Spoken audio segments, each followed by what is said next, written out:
I played the first Witcher. Never played the third one. I have it. I probably should. But I love sci-fi. I know this is based on a role-playing game. I know they've been working on this for years, and they're trying a lot of new things. And I'm pretty sure there's a ton of surprises still in store with the game coming out. But I'm definitely curious of what they're going to show in this video. And I love seeing new things that no one, like, I love people testing the boundaries of what games can do. And I feel like this is going to be that. Either it's going to be a decent game or phenomenal. I don't think it's going to be bad. But this is definitely going to be one people are going to be looking at. So let's take a look at it. Hey V, you alright? Let's do this.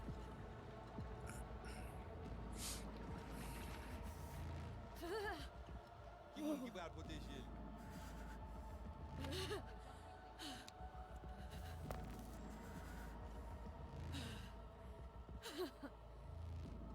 Okay. What now? Pague. Johnny? You pague? On a bullshit.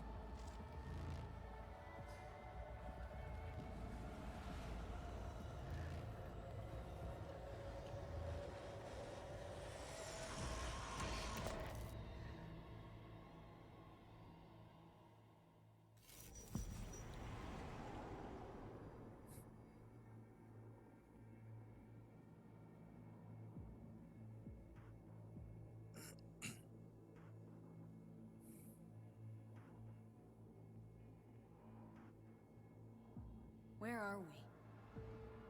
Our BBS, Data Fortress. Bridge to the deep net. To the deep nut mod. Like the trolls in WoW. Beyond, there are no borders.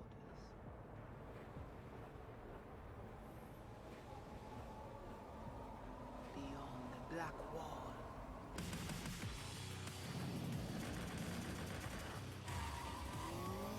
Whoa. Oh, they got laser whips.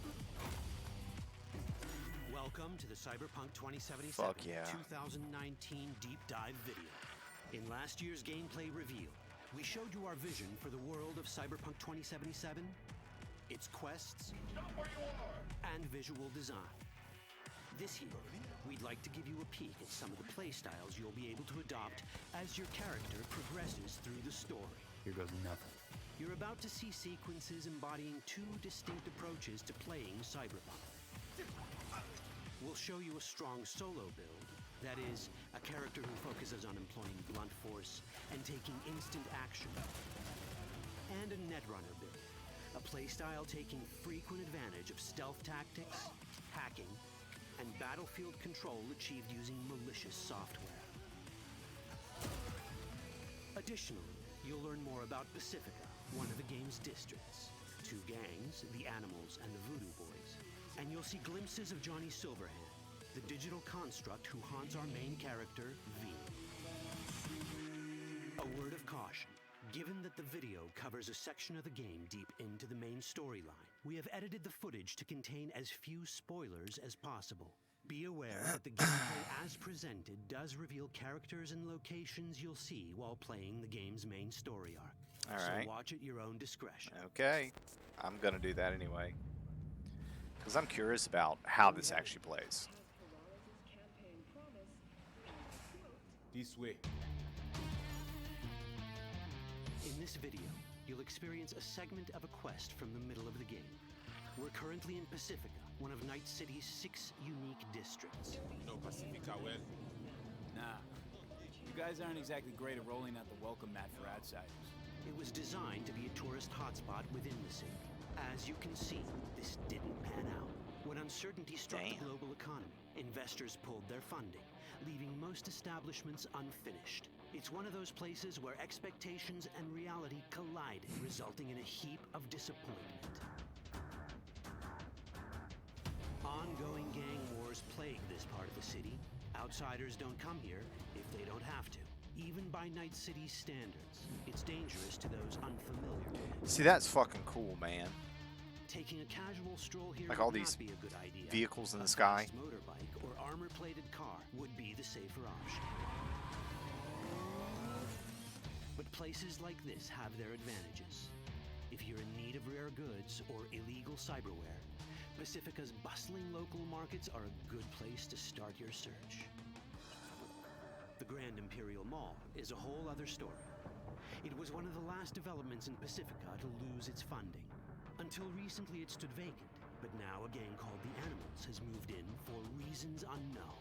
Something's not going right for the big guy. They're all And that's what we roided need out to and learn shit. in order to earn the trust of the Voodoo Boys, the Animals' rivals.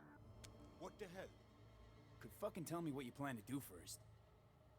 Oh, cool. Take job. You do what I say. Nuh-uh. You check in now. Of the many gangs in Cyberpunk 2077, the Voodoo Boys are the most skilled at using the net. You have now seen the Rezo Agwe, our subnet. Why? What for? You are my vessel now. Through Agwe, I see what you see, hear what you hear. This mysterious gang of highly skilled netrunners has close ties to the local Haitian community. You are V. We have been waiting. Haitians settled in Pacifica in the 2060s Oh, after shit. natural disasters struck their island and forced them to emigrate en masse. Huh. The Voodoo Boys gang formed around this same time, though at a smaller scale. So Now the Haitians. gang effectively rules Pacifica. Oh. The Voodoo Boys don't usually work with outsiders. Lucky for us, it seems they're prepared to make an exception this time. Mr. Hand sent me.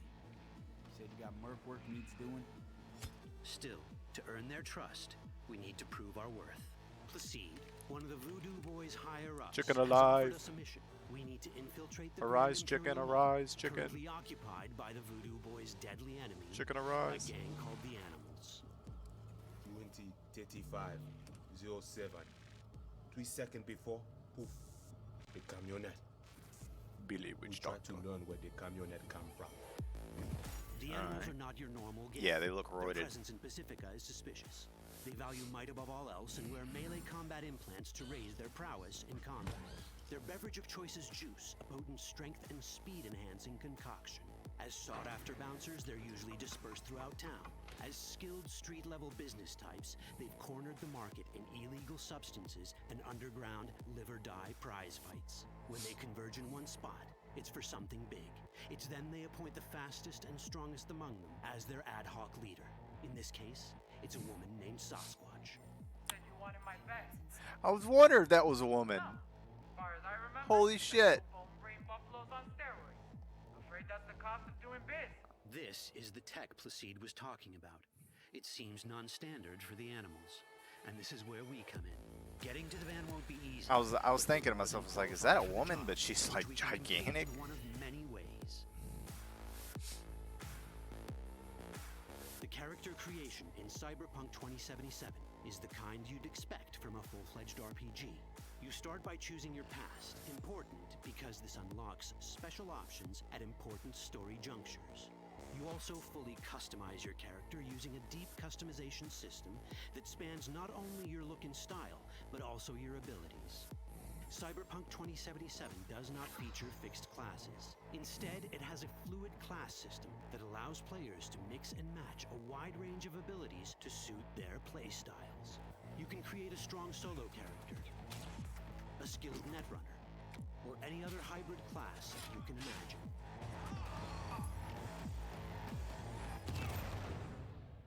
I was wondering what he was doing. Let's see how a solo playstyle in Cyberpunk 2077 might work. Solos prefer a direct approach.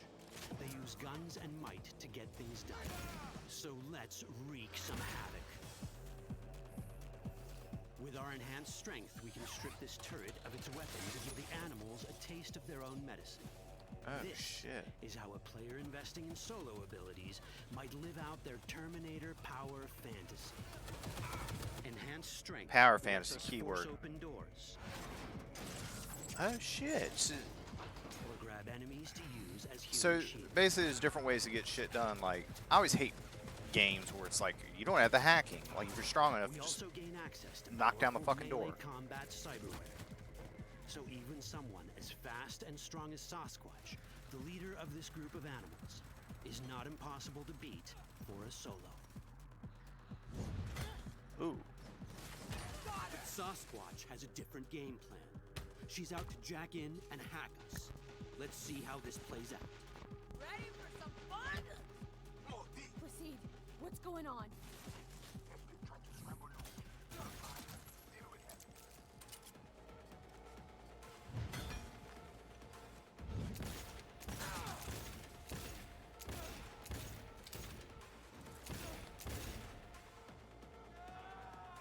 It's our choice if we want to finish her off or spare her.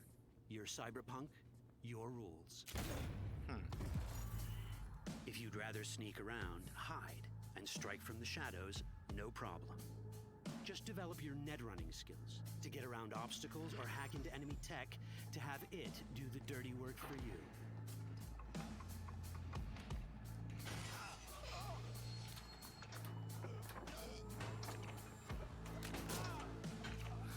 Net running abilities mean hacking skills that let us use our cyber deck to breach access points. For this, we fill the buffer of our cyber deck with a string of instructions represented by these letters and numbers. Matching the instructions for basic access grants us control of devices connected to this network. The more instructions we match, the more control we gain over elements in the network. We can hack our way through in numerous ways. I kind of don't understand this, but I'm sure I'll may find it grant out us when we play the control game. of the security camera. Another one should let us tweak the difficulty of the training bot to create a distraction.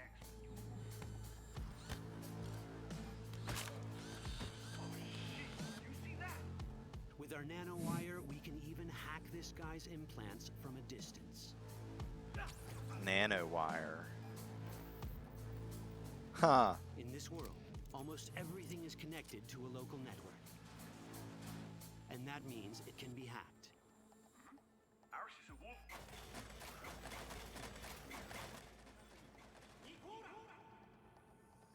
Which brings us back to cyberspace. You don't get to do anything in the net unnoticed. There's always someone watching. It could be corpos, or even worse, it could be Netwatch. And that is exactly the case here. Who is they? Netwatch. They always out to fuck us. Netwatch and the Voodoo Boys are like fire and ice. The first of these wants to maintain the old order and protect people from AI anarchy originating from beyond the Black Wall. The Voodoo Boys want to establish contact with the free AIs. They believe this will enable their boundless expansion on the net and grant them the upper hand over Netwatch. Netwatch sees this as the end of the world. Yeah. Both are right. Whoa, hey. How you deal with the Netwatch agent is entirely up to you. Do we side with the gang? Choosing to be on Netwatch's bad side is never wise. But can we really trust the Voodoo Boys? You set me up! As you can see, we have many possible options. But in each case, we take a risk. Think I'll just stick to my plan.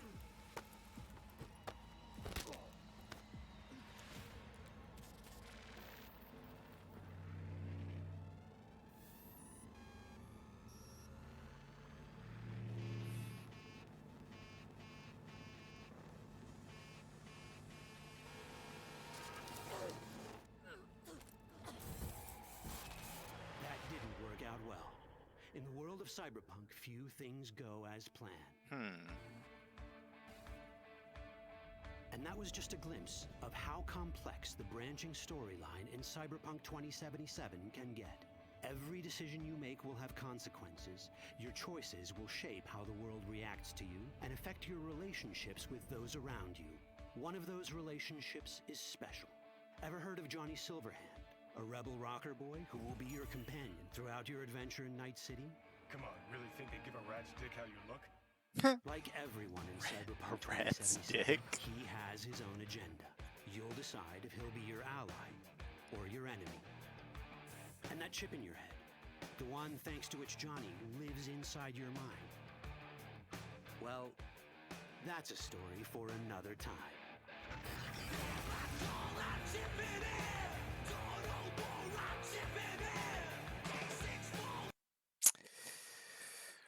I think the last single player game I played was the last God of War and Spider-Man. I mean, I don't play too many single player games on the PC anymore. Um, I'm definitely interested in this. I think the thing I'm most scared of is like, how is this gonna run on a PS4? Like seriously. I mean, they had Red Dead 2 running, which I didn't play. I loved the first one. I heard good and bad things about it. I think you should have a better control scheme. From what I saw of the game, it's like I don't know. You can have the coolest world ever, but if the interface and the way the game is controls is shit, I don't enjoy stuff anymore. Like we're so far ahead where things feel good on a mouse and keyboard and a controller now. Like there's no excuse. This looks like it runs well, looks like it controls well, shooting looks fun. Um, it looks like the hacking is fairly integrated into the world. Like there are only a few things where you're like solving puzzles, but otherwise, like if your skill's high enough, you just fucking look at it and hack it. Um, what was it? EA made a game like that. I forget what it's called. Anyway, I'm excited for this. So I think this is gonna sell out. This is cool as hell. You get stickers. Hell yeah. I love shit. Like start putting this stuff in more games. Like put some fun shit in the packets. I used to love Blizzard would give you all sorts of neat little things. And I actually miss books in games. Like I remember, I don't know, right now you have so much instant action, you're ready to go all the time. But back in the day, man, if you had to install 3 CDs on the computer before playing, you're sitting there at your computer waiting for shit to get done. You're reading through the book, or like when WoW first started, you're installing it and downloading it and trying to log in the whole time you're going through that book.